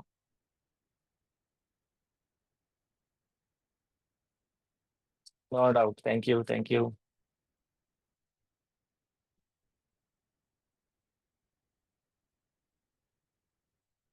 അപ്പൊ ആർക്ക് ഡൗട്ടുകളൊന്നും ഇല്ല അല്ലെ? അപ്പോ എനിവേ എല്ലാവരും നല്ലൊരു ശുഭദിനം നേരെയാണ്. നമ്മുടെ മോർണിംഗ് സർക്കിളോട് കൂടി നമ്മുടെ ദിവസം തുടങ്ങുകയാണ്. നമ്മൾ പ്രയറൊക്കെ കഴിഞ്ഞിട്ടുണ്ടാവും. മോർണിംഗ് സർക്കിൾ നമ്മൾ നല്ലൊരു മെഡിറ്റേഷൻ എടുത്തു. നമ്മുടെ ദിനം ഇന്ന് തുടങ്ങുകയാണ്. അപ്പോ ഇനി നമ്മുടെ ജീവിതത്തിന്റെ ഓരോ കാര്യങ്ങളും നമുക്ക് വേണ്ടിയിട്ട് ജീവിക്കുക, നമ്മുടെ സമൂഹത്തിന് വേണ്ടിയിട്ട് ജീവിക്കുക, ഒരാൾക്കും അഡിക്റ്റ് ആവാതെ, ഒന്നിനും അഡിക്റ്റ് ആവാതെ നമ്മൾ ജീവിക്കുക, നമ്മുടെ ലക്ഷ്യങ്ങൾ പൂർത്തീകരിക്കുക. നമ്മുടെ ജീവിതത്തിൽ നമ്മൾ ലോകത്ത് ഉണ്ടായി എന്നുള്ളതിന്, നമ്മൾ ജനിച്ചപ്പോ 4 ആൾ അറിഞ്ഞില്ല എന്നുള്ളത് നമ്മുടെ തെറ്റല്ല. പക്ഷെ നമ്മൾ മരിച്ചു പോകുമ്പോൾ ഇന്നൊരാൾ ഉണ്ടായിരുന്നു, അയാൾ നല്ലൊരു മനുഷ്യനായിരുന്നു, അല്ലെങ്കിൽ അയാൾ നല്ലൊരു ആളായിരുന്നു എന്ന് 4 ആളുകൾ പറയണമെന്നുണ്ടെങ്കിൽ നമ്മൾ എന്തെങ്കിലുമൊക്കെ ചെയ്തിട്ട് വേണം നമ്മൾ പോകാൻ വേണ്ടിയിട്ട്. അല്ലാതെ നിങ്ങൾ ജനിച്ചതും അറിഞ്ഞിട്ടില്ല, മരിച്ചതും അറിഞ്ഞിട്ടില്ലെങ്കിൽ ഇറ്റ്സ് അവർ ഫോൾട്ട്. ഓക്കെ, അതുകൊണ്ട് എല്ലാവർക്കും ശുഭദിനം നേരെയാണ്. Thank you. Bye bye.